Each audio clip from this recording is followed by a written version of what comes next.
So my name is David Lage. I've been attending Family Church in the Farms for going on 3 years now.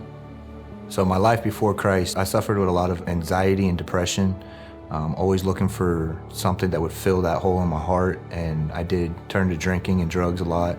I had a severe alcohol problem, and it was just anger problems, anxiety, would wake up on a regular basis depressed for no reason. I just felt like there was something missing out of my heart where I kept searching for more, kept wanting more, and I always wanted to fit into somewhere where I felt loved and accepted.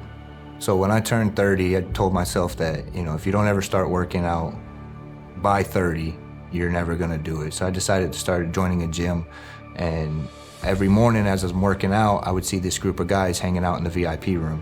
I would say hi to them every morning. We would pass each other. We started to get on a first name basis, and one of the guys, Chad, he was like asking me questions about myself. So I decided, here, ask the question. What are you guys doing in there? Is that a men's group? Is that an AA meeting? And he told me that it was a men's ministry. They would meet in the morning and just talk about God and the gospel.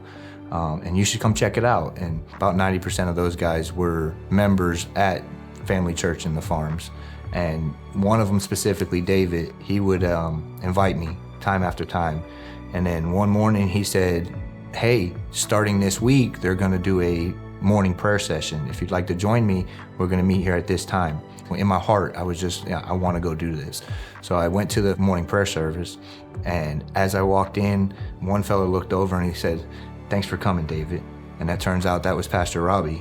He had come to the men's ministry one time while I was sharing my story of drinking and being depressed. And we're talking 4 months, and he remembered my name.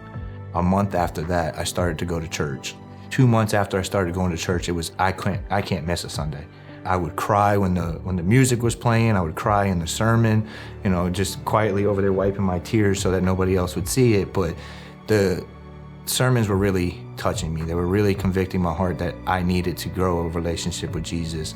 So when I finally decided to make Jesus Christ my Lord and Savior, was the sermon that Robbie preached that day just really convicted me. It was about the God-sized hole in your heart, that nobody can fill this besides Jesus Christ.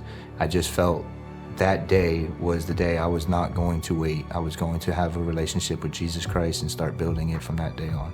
I had my first connection the first weekend of February, and in that first connection, they asked, is there anything you need prayer for? And I just prayed that my family, my wife, would attend church with me, because my wife was very hesitant. And it took a little while, but she started to attend.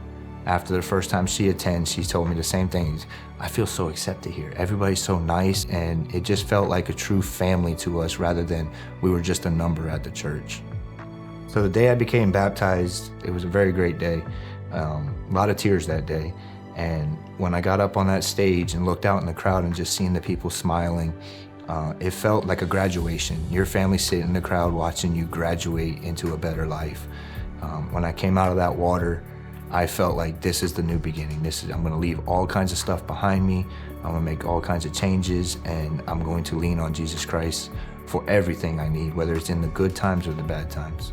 I had the opportunity to baptize my 15-year-old son, my wife, and my 9-year-old son all together in different occasions, but my wife and my 9-year-old son together at the same day at Family Church with my family at church.